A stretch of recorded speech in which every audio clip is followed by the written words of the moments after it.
Good afternoon, everybody. It is 12:30. It's Wednesday afternoon, and that means it's time for Lancat Home Games. And I am joined today by a very, very special guest, Mitesh Sheth, who is CEO of Redington. Let's immediately go to Mitesh and find out where in the world are you, mate? How are you doing? How is life for you right now? I'm well, thanks. Really glad to be here. Thanks, Steve. I'm in Epping Forest, so northeast London, and a little bit disappointed that the day isn't as the weather app predicted it would be. I was looking for a sunnier day and had booked myself half a day off. I didn't know whether that was because you were going to give me a good thrashing on this, or whether it was just to go and enjoy some sunshine. But yeah, it's not looking great so far. No, it's not. It's not looking great here either. We were just saying before we went live, it's dreich, which is a fine Scottish word here. It's dark and kind of clouded over. And how have you found life? I mean, we seem to be on the precipice of maybe, just maybe, getting back to some form of normality. But how have you found the last year? Because last year was our 1 year anniversary of doing home games, which is like incredible that we've got to this. But how have you found the whole process?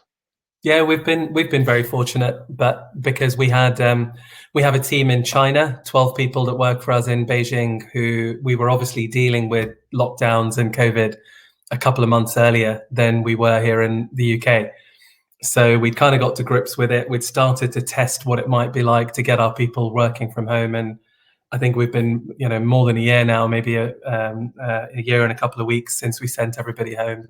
We've just been blown away by how well people have adapted, how resilient everyone's been, and how normal this has become. I mean, I have to say, I have days when I feel positively sick at the idea of sitting in the same desk, in the same chair, to do 14 hours of video calls. So I'm not going to gloss over that, but it's not life or death, and we're doing remarkably well. We also use a lot of software in our business internally and with clients, and that means that's really designed to be able to work remotely. So it's worked really well, and we've been able to look after people and clients kind of exceptionally well through something kind of unprecedented. Yeah, that's great to hear, and we've been kind of the same, and I hear you on the fatigue, where it's definitely ebbed and flowed, where most of the time it's okay, and I'm kind of it's true. It doesn't make it any less true, but I'm tired of saying I'm lucky to work in financial services, have the security in a house and a garden and all those kind of things. But there have been days where we've got we've got a 17-month-old toddler who is one of those toddlers from the movies where she needs one-to-one marking at all times. But yeah, listen, it's like you say, it's not life or death, and aren't we lucky? Listen, we're just going to do a little bit of housekeeping before we get onto the main body of the chat today. I've just posted a link in the sidebar. I see John Bennett. Hi, John. How you doing? Where you've said it's echo, man. I don't know if you mean there's a little bit of sound and video echoing going on. What that link does is, if you've got a little bit of that feedback going on, if you click that link, it refreshes the feed. No, it doesn't. It delays the feed by a few seconds and brings everything together in a bit of wizardry that I don't know quite how understand how it works, but it does, and that's the main thing. Lancat Home Games is continuing for the foreseeable. We've got a packed agenda for the next couple of months. So if you want to watch any of the archive as well, we have our own YouTube channel. And as all the millennials say, you can go on there and like and subscribe. I think that's the thing you have to say. But yeah, absolutely. And John Bennett, it works. Genius. I am nothing if not standing on the shoulders of other geniuses, John. So there we go. That's really cool that has worked. Just one last thing before we go live with the chat with Mitesh. For those of you who are home games veterans, and I can see John Bennett, you're one, and Alam, and there's a couple of people in the chat. Kate Shaw, hey Kate. Those of you who've been with us on the journey for the full 12 months will know that, like any form of regular content, you do need to freshen it up every now and again. And back at the start of home games, we had Joke of the Week, where we got Mark Paulson, typically our principal, did a bit of a joke, and sometimes the guests did. I can see Matesh is starting to panic. I'm not going to get you to come up with a joke off the top of your head. That is kind of long in the archives of Lancat Home Games. We also had T-shirt of the week, where Mr. P wore a different death metal t-shirt every week and did a little story about this. This week is the birth of Lancat Tip of the week, where your friendly neighbourhood Lancat will give you some bit of life advice for you to take with you on your way. And this bit of life advice is on the subject of hairdressing, and particularly in the form of self hairdressing. I know, like many gentlemen, I am suffering from a case of the lockdown hair. I've got a wee mullet going on in the background there that I can't wait to get cut. But many fine, upstanding gentlemen have been taking to hair clippers.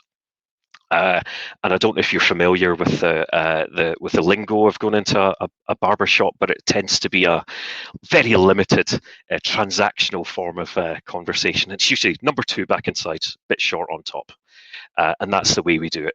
So that numbering system is really important, because that defines the length of your hair as you use the razor. So typically, one would do maybe a number 4 all over and shave one's head doing that. And this is, of course, a purely hypothetical situation. I'm not saying that this happened to a member of the Lancat this week. It might have happened, it might not.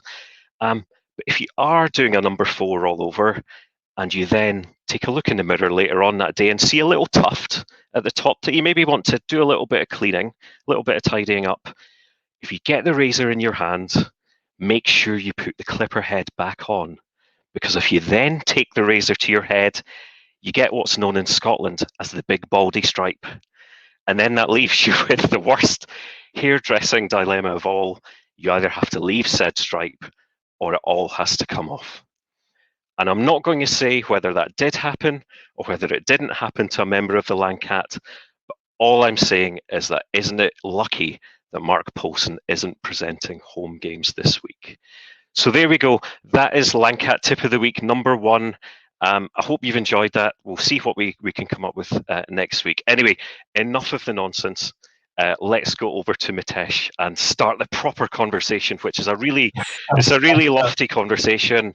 It's how to build a better future in financial services. And we produced an ESG report a few months ago where we talked about ESG being seemingly flavour of the month, and there's all kinds of conflation between terminology and corporate behaviour and portfolio construction.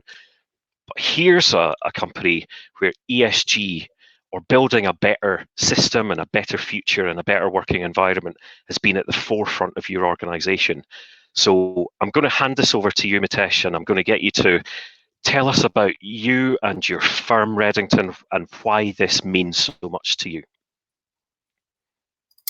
Sure, thank you. Well, what a setup. I was very briefly going to say I had my own kind of hairdressing experiences over the last year, especially cutting mine and my son's hair, but he actually thought I was relatively good at it. So who knew? I've added hairdressing and IT support to my list of skills. Well, maybe you can come up to Lancat HQ this later on this year when we're allowed, and you can give us a little lesson maybe. So quick intro, I'm CEO of Redington. I'm 43 years old. I don't drink alcohol. I'm vegan. I'm a father of 3. And I consider myself incredibly lucky, incredibly fortunate, and very privileged to be able to have such an influential and important role within the firm I lead and the industry that I'm in, that I think has a potential to do so much good. So I think I've always been raised to believe that when you have, back to the Spider-Man kind of quote, with great power comes great responsibility. For me, with great privilege and with great opportunities comes a real kind of responsibility to help others and to think mindfully of the consequences of that. So I guess that's been my perspective here on that. And so ESG feels very natural to us. We've got a mission as a firm to help make 100 million people financially secure. But there's no point securing people's kind of retirement if there's not a stable and secure world or a sustainable planet within which to enjoy that retirement. So it's become increasingly clear over the last decade that when we're helping people get that financial security, whether that's through the work we do with pension funds or wealth managers or others, that we've got to be really mindful of the externalities. At whose cost does that financial security come? And what happens if those externalities get priced in? And how do we make sure we do the minimal harm in trying to achieve that security? So that's something really, really hardwired, and it's something I'm really kind of proud to lead a firm that cares so much about that. Fantastic. And I want to make sure we do Redington justice, actually. So do you want to tell us a bit more, in really simple terms, what is it that you guys do on a day-to-day basis? Because it's fair to say that, in Lancat HomeGames, we are more familiar with speaking to individual planners or platforms or product manufacturers. It's fair to say that you're slightly adjacent to that, although it's all related. We're all in the same we're all in the same financial universe. But could you give us a brief overview of what Redington does in a practical sense? Yeah, we're in the same sandpit, but a different part of it. So yeah, Redington's 15 years old, 200 people in London, Bristol, Frankfurt, and Beijing. We effectively work as an extension of wealth managers and pension funds and insurance companies' in-house teams. So really, we're an extension of their investment teams. So what do? We provide kind of leading software. We offer strategic investment advice, kind of really deep research, as well as kind of clear reporting, all with the goal of helping our clients, who are all intermediaries of sorts. So whether that's financial advisors, again, broader wealth management firms or pension funds or insurance companies, it's helping them make better decisions. It's helping them have real-time data, real-time analytics, as well as kind of strategic decision support. And specifically in this space, we've been really kind of passionate about bringing an institutional advantage to wealth advisors. We've never really understood or bought into the fact that institutional investors of a larger size should get better rates, should get kind of better product and better risk management than the individual investor. And I think we see ourselves having a real responsibility to level that playing field from a value for money perspective, from a product appropriateness perspective, all the way through to kind of risk and fees and everything else. So that's who we are. Great. Thanks very much for that, Mitesh. And before we get into the subject matter in depth, one of the best things, I think, I was going to say one of the best things about HomeGames from my perspective and the interviews I've done, but also in the wider lockdown environment and seeing into people's homes and chatting to them, has been finding a bit more about the person behind the role. And I think it's fair to say that this has direct relevance as to what we're going to talk about today. Yeah. So if you don't mind, do you want to tell me about young Mitesh, right? Take me back to school days and pre-financial services. How did the journey start from young Mitesh to CEO? Where did it all go right? Sure. Yeah, really happy to begin there. So my grandparents were immigrants from India, from Gujarat in India to Africa. They came to Kenya. My mum and dad were born in Kenya and married there, and then in the 70s moved to the UK. So again, they were immigrants into the UK. And I was born and grew up around Bolton, Lancashire, made famous by Dynamo. And we lived in a small house with, I kept trying to think now, more than a dozen members of the family, all kind of sharing a single room and bathroom and everything else. So yeah, that was kind of growing up for me. My parents, despite having had good jobs and education in Africa, none of that was recognized when they came here to the UK. So they did all sorts of jobs to be able to make ends meet. And being the eldest in the family, they had to look after the other brothers and sisters and uncles and aunts and family members too. We had a brief stint in India because my dad had never been, and he'd always struggled with his identity and belonging. Was he African? Was he British? Was he Indian?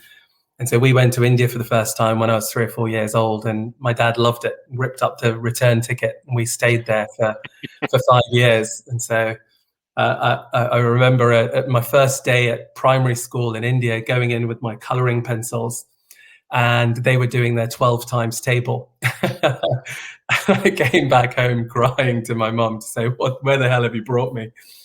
It's really interesting because, it was clear to me in the 5 years I lived there, I wasn't Indian. I didn't belong. I didn't speak the language. I had to learn. I hadn't had the same background. But equally, both before I'd gone and certainly when I came back with my fresh Indian accent, aged, I think it was 9 or 10, I really didn't belong here. And I went to school in Crawley near Gatwick Airport because the area was booming with jobs when we came back from India. And my parents were doing multiple shifts because they could work 4 days at one place, 4 days at another place, evenings or weekends or whatever else elsewhere, and just working every minute they could to be able to provide. And that feeling of not belonging, not fitting in, was really strong. And I remember really trying hard to want to fit in and trying to figure out what that looks like. So that was a pretty challenging time. I remember coming home, crying at times, being bullied or beaten up at school. I was even beaten up on the high street just because someone didn't like the way I looked. And so it was certainly an interesting kind of childhood. I was an only child, and so also quite socially awkward. I was telling you earlier that I took on drama in my final couple of years at school, really just to conquer that fear and actually, get myself comfortable with being able to speak to others and not worrying about having people kind of looking at me. I remember a really interesting conversation with my dad because I fell in love with drama, having been terrified of public speaking, the stage, or even being looked at. And so I said to my dad, I want to go to drama school. And he said, no, you're my pension son. You're not going to drama school. And so that was my introduction to financial services. My dad made it plain and clear that he hadn't invested in me for this long for me to just go and become an actor. But what he wanted, and given I was good at maths, I needed to try my hand at finance and see if I could pay off his debts and help them financially with their retirement, and then think about my own. So if I being very honest, that was my introduction. But I didn't know anyone in the city. I didn't have any contacts. I was very lucky to be on a youth camp for inner city children run by a charitable organization, and one of the volunteers there kind of said, hey, who are you? What is your background? I said I was good at maths, amongst other things. And he said, oh, you should be an actuary. I'd never heard of it. I asked my school about it. They didn't know what it was. But he very kindly introduced me to the profession and gave me my first kind of shadowing work experience, which then turned into an internship, which then turned into a job offer. I still, to this day, he's just retired actually about a month ago, and I still am incredibly grateful because he was my access, my introduction to a world, an industry, an environment that I knew nothing about, and I had no idea how to get into. So that's very, very briefly. Since then, I started as a graduate. It was a little bit odd because I didn't drink. I'd given up. At the age of 17, I'd had an epiphany that said I needed to sort my act out, stop being a victim of my circumstances, and really take control of my life. So I decided to stop drinking, stop hanging out, with the company that I was in at the time, just get my head down. So when I arrived at work with that whole graduate cohort, again, I was a different color to most people. I'd had a very different social background to most of them. And I didn't drink, and I was married. So I wasn't a lot of fun to be around. So again, that dark feeling of, I just saw John posting actuary sounds like actor, yeah. And my little joke is it was the next one on the list. I couldn't be an actor, so I went to actuary. I haven't got on to the B's yet. But yeah, so I wasn't a lot of fun to be around, and I felt again that dark cloud of not belonging, not fitting in. But again, equally, I had that other voice that said, "Stop being a victim. What can you do? You're not going to succeed at this kind of at the pub after work networking game. You're just not cut out for it." So how can you tilt the balance in your favor? And I decided I had the audacity, to not care what people thought of me. And so I would just reach out to senior people in the firm and say, hey, can I buy you a coffee? Can you give me some advice? And that became my angle, my approach to being able to build internal networks, to find internal sponsors, to get advice from people, to get really tough advice. And I'd say to people, what do I need to work on? What do I need to do to get better? And in those early days, I had a mountain of debts from university, which I'd had to use to fund getting through university and supporting my parents financially. And so, getting up the ladder, progressing, being promoted was really important. So I was kind of hungry for feedback on how I could do better. But if I'm honest, I was a bit of a dick to work with because I was just so focused on myself, and it had become me versus the system. And again, I had some great mentors who just took me to one side and said, Mitesh, you've got to sort this out.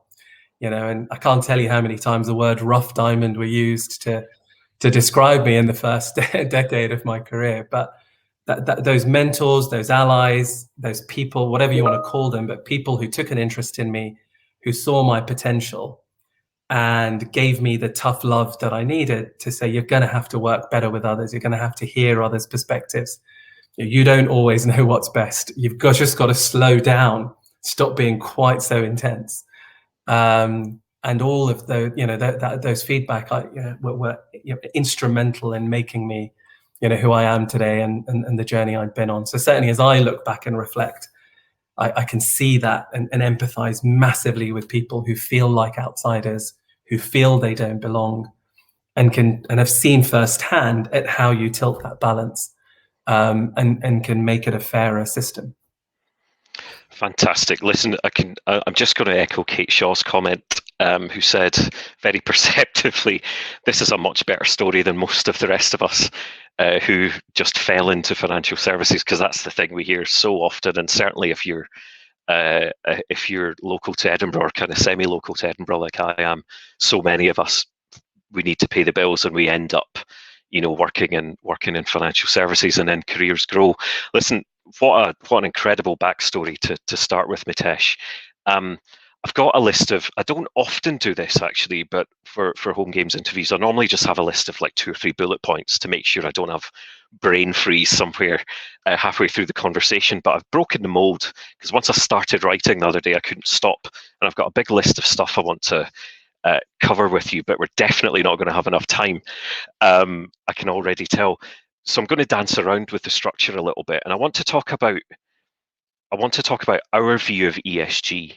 But it's not about us. But just to start off the conversation, is that it's our perception in the sector that lots of different important issues are being conflated under the banner of ESG, and fundamentally, corporate responsibility and the way you behave as an organization is something over here, and portfolio construction is another matter completely. So I want to just kind of delineate those two things for the purposes of this conversation and focus first on the corporate responsibility piece, because it's clear, even spending 2 minutes on the Redington website, it's clear how much corporate responsibility and doing the right thing and hiring the right mix of people and doing the right thing by your employees is just in the DNA of your organization.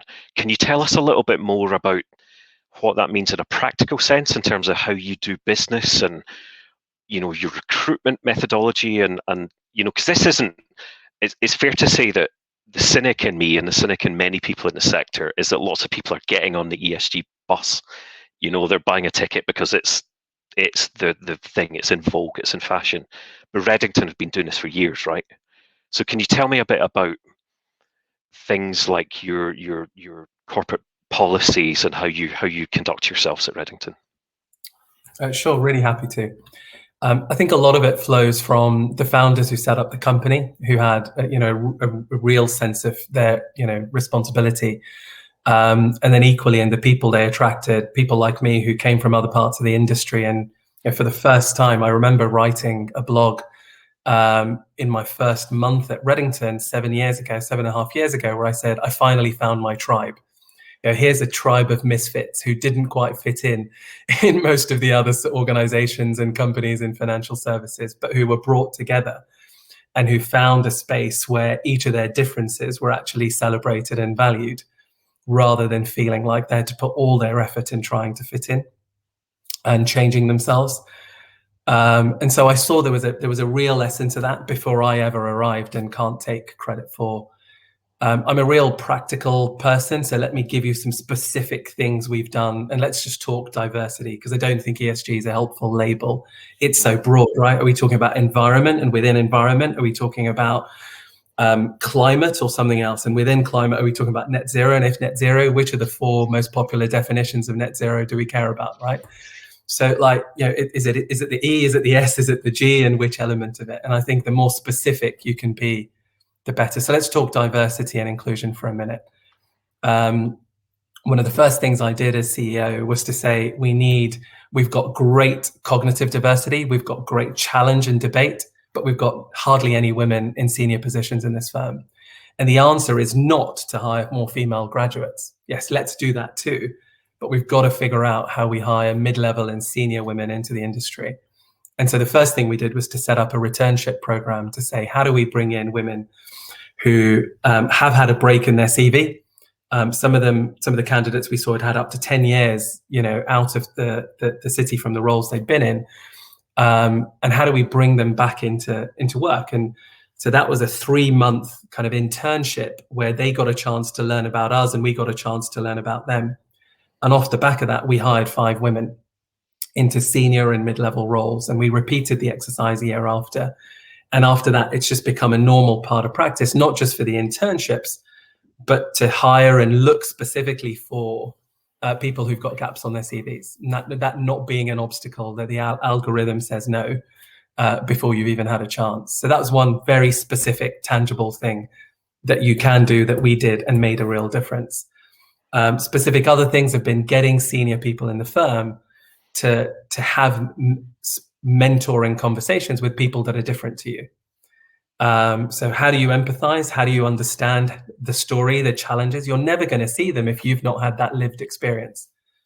But speak to somebody. And I had a really good example where last year, when the George Floyd news came out in the summer, and in the Black Lives Matter movement kicked off, one of my colleagues said, can you introduce me to a young Black man who, because I've got no idea of his story. I've got no idea what this means. I'm really blind to it. And he spent 2 hours in Newham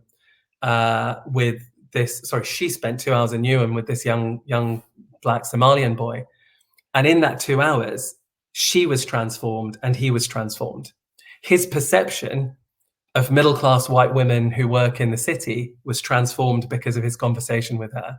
And she was transformed in really understanding who he was, what his potential was, where his challenges were, and what he was trying to do. It was the power of a conversation. And we've been trying to, every one of my senior leaders has an objective to mentor and to have conversations with people that aren't like them. That's the simplest single way to change our perspective.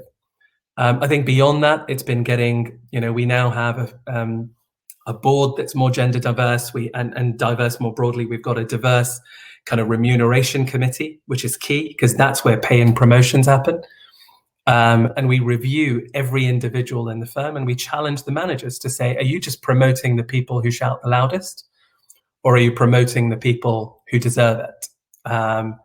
And sometimes that's been challenging female managers, actually, who will also promote the man who's shouting louder, because he'll be a pain in the ass to deal with if they don't. So it's been really getting specific all the way through to looking at CVs and seeing if we could be blind and remove the name from them, through to removing the educational background, and really engaging the cynics and the dissenters. So lots of specific things that can be done. One of the things I'm proudest of is we run a session called Perspectives, where once a quarter we invite, say 8 or 9 different perspectives from around the firm to just share their story, but also to say, can you share your manual of how can I best connect with you and how can I best get the best out of you? If there was a manual to Mitesh, if there was a manual to Emma, if there was a manual to Paul, What would that be, and what do we need to understand about you to get that right? And it's been incredible to hear these stories from around the firm, to hear our colleagues who you work with every day, but you never knew the day-to-day challenges they face or the work they do. So yeah, that's been really, really interesting, and that's something that's become a quarterly thing we've built on. Does that help? Sorry, I could blether on.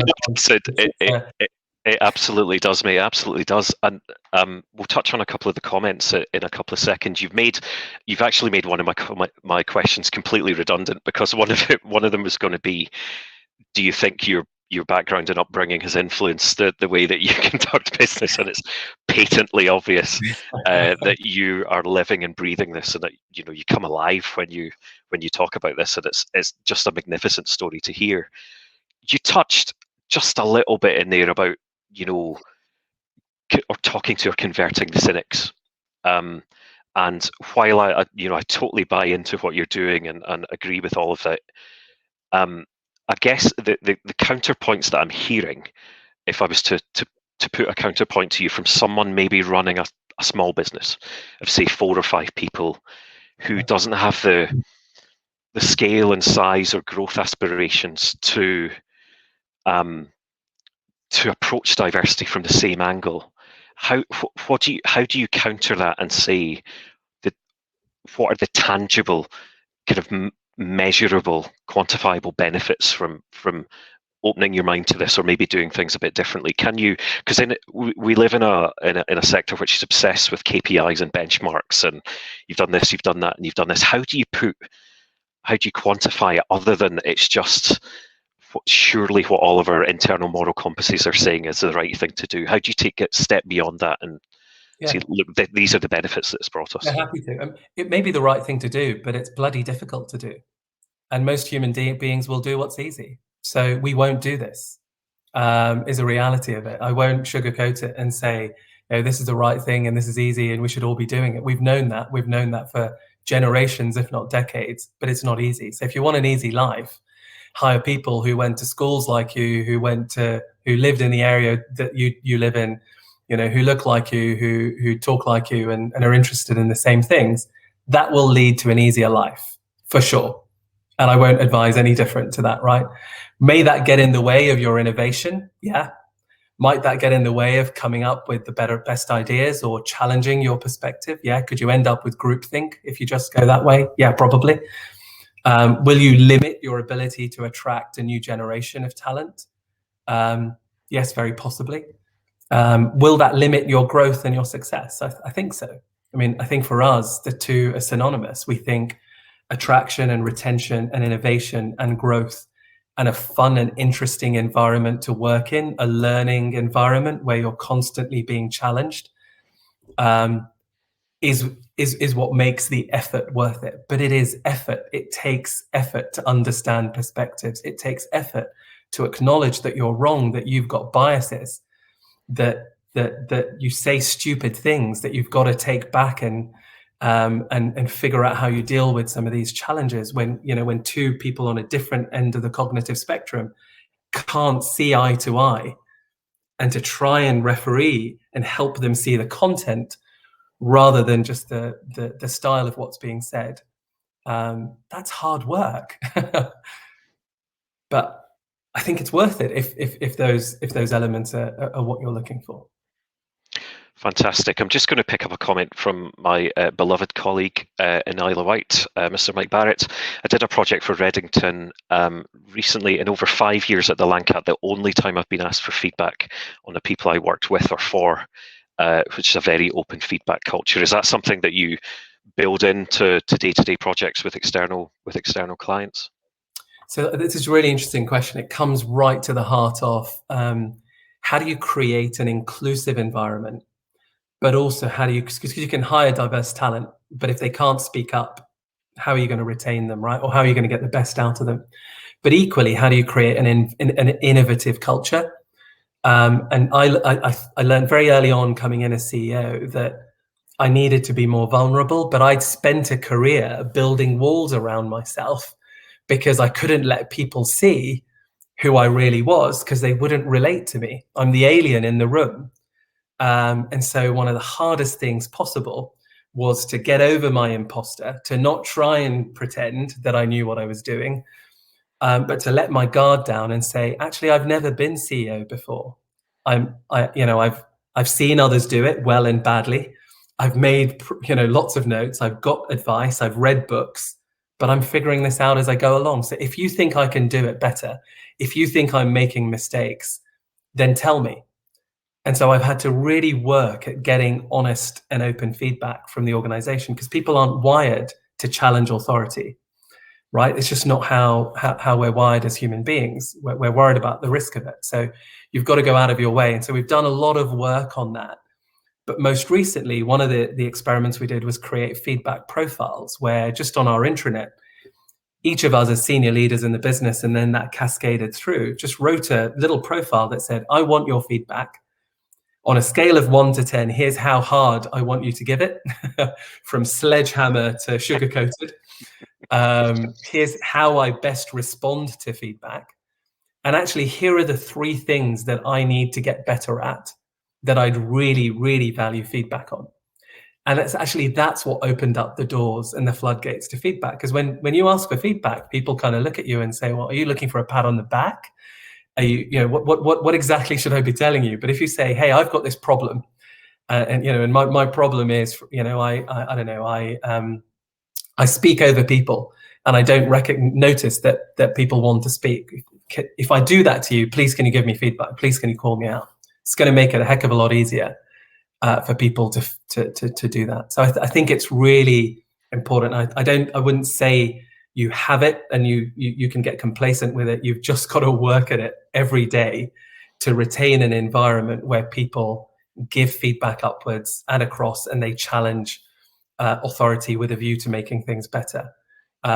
Because we're just not wired that way. So I thought 5 years ago, I put a lot of investment into this, we're done, and we slip back into old habits. You constantly have to be pushing it. Like culture is a daily effort and a strategic priority. Fantastic. God, I can't believe how quickly the time is passing. So I want to get the main things that I want to ask you fitted into the time. I'll just read out one of the comments, because of course, if you're watching this back on YouTube, you don't see the comments. We've had a book recommendation from Paul Miles. No commercial interest in recommending the book. Don't worry, Paul, I didn't think you did. Rebel Ideas, The Power of Diverse Thinking by Matthew Said. So if you're interested in that, maybe take a note of that. Couple of other things I wanted to ask you, and so, like, selfishly, this is a selfish Steve question. Now, I do a lot of talking about mental health challenges and changing the way that we talk about mental health and financial services based on my own lived experience. But I'm sometimes mindful that I don't know if you'd say paranoid, but I'm sometimes mindful that it can perhaps be lumped together with other your general well-being and diversity and gender equality and all these kind of things that might be perceived as being box ticking or flavor of the month, or people might read it and go, God, not this again, not this guy talking about this. How do we, as yourself and myself, wanting to make the world a better place in our own way, albeit in different subject matters, how do we reinforce it and make sure it lands well and that the message penetrates through some of that skepticism? And that's a big question, and you might not have an answer for it, Mitesh, but I thought I'd try my arm. Well, specifically on mental health, I think coming back to what I said earlier, you can't pretend you know what this is, and I think if you try and dabble and pretend, you're going to get it wrong. But that shouldn't be the reason to not try. And so, if I'm really honest, I didn't really understand mental health until I went through challenges myself. Right, this job as CEO was the hardest role I'd ever done, and a couple of years in, I faced real challenges in my own mental health. I felt I was least resilient than I'd ever been. And if I wasn't able to look after my own mental health, what hope did I have of being a good leader to the firm? But that shame and fear and anxiety just feeds on itself. And then who do you talk to about it? And And so I think for me, that was really my introduction to that subject. And, my first instinct was to want to become a mental health first aid practitioner. And so I did the course, and I asked others in the firm if they wanted to do it with me. So it was just, you've got to learn about it. And I didn't know mental health was just a spectrum. And these aren't labels. We're at different stages of this spectrum, from one end to the other. And how do we react when we're faced with a situation when a colleague is suffering? And I'm sure lots of us have seen our colleagues suffer this year in ways we haven't seen them before. I said to you earlier, I've suffered. I found it really hard to just sit at my desk and do 14 hours of video calls some days. But what I found is, by acknowledging that and not seeing it as a sign of strength to be omnipotent and to say, I'm having a shit day.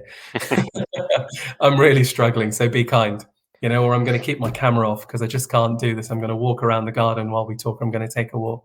Just being open about that, being vulnerable, has allowed others in the firm to do the same, allows a conversation to happen. It allows you to be kinder to yourself, but actually other people to not feel like they're having to plaster a smile on their face and just things get worse kind of within. So I think specifically on mental health, it's something I've kind of learned a lot about and kind of wanted to comment on.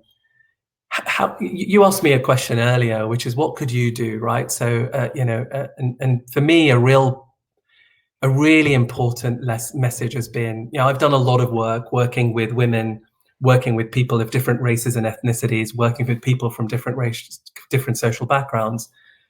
But the reality is, the vast majority of senior roles in our industry are taken up by middle-aged white men. And there's a really important role for you to play here. And so, and you were asking me, what can I do? And I guess that comes to this question too. Giving up this pride of knowing you're right or worrying about saying the wrong thing, I would say, is step one, and moving to being curious. You're going to have to unlearn some stuff and relearn some stuff. But the best way is to ask questions. Ask the women in your firm, ask the young people, ask the people of color, ask people who've come from different social backgrounds, ask the introverts, ask those who are suffering with mental health issues, and ask them, what do you find challenging about working here or working with me? What's one thing you wish, I could do differently to help you thrive, succeed, to make this workplace better for you? Like, it's as simple as that. And that's gonna make the world a difference in my experience. I'm spending a lot more time speaking to my colleagues, my peers, to be better male allies to change. And that just comes to being a bit more attentive and informing yourself. It's noticing who's not speaking on the call, who looks uncomfortable when we made that joke, right? Who hasn't said anything for a while, and checking in on them. I don't know if that's helpful. No, it's an absolutely wonderful answer, Mitesh. And if I look a little bit distracted to the bottom of my screen, I'm a bit annoyed at the time's going past so quickly, because we've still got loads to talk about, and we'd love to have you on again, maybe for a panel debate or something. I want to close with a couple of things, but one of my favourite HomeGames sessions was all the way back. God, I can't remember when it was, back last summer, when I spoke to Rohan Sivajyoti, who's one of the founding members of Next Gen Planners. And we talked about his background in financial services, but we talked about the experience of his father, who is Sri Lankan and experienced real, tangible,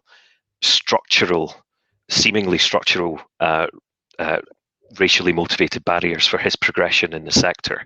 And we ended up having it was almost a hopeful discussion in the end, where Rohan was talking about the massive strides that he's noticed in certain parts of financial services compared to others. Do you share that view that we have come on a big distance in terms of bridging the gap, and should we focus on the positives a bit more, or is your experience a little bit different?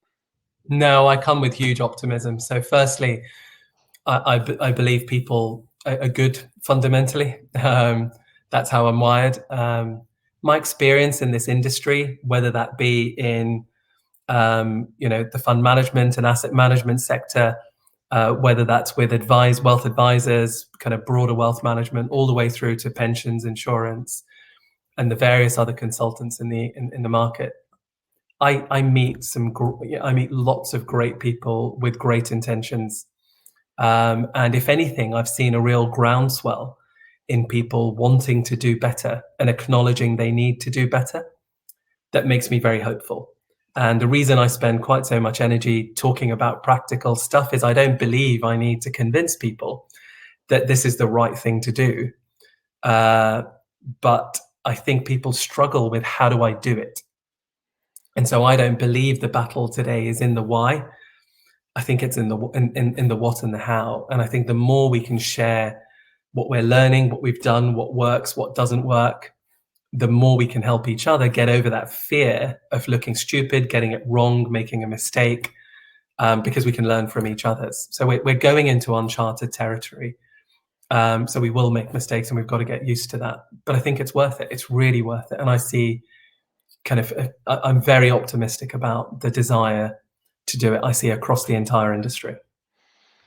Well, that's what a wonderful note to end on. We've hit our time. It's 1:15. I can't believe it. What an amazing session. It was an education listening to you for the past 45 minutes or so, Mitesh.